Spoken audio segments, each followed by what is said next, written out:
Hindi porke nagiinom ka ng barley ay okay na. Dapat alam mo tong tatlong bagay na to.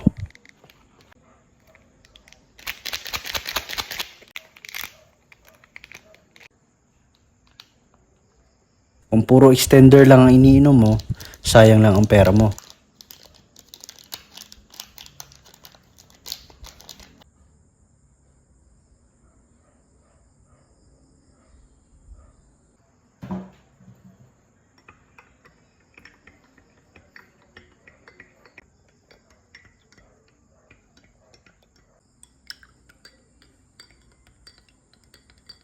At pangatlo, hindi ito lisensya para magbisyo ka.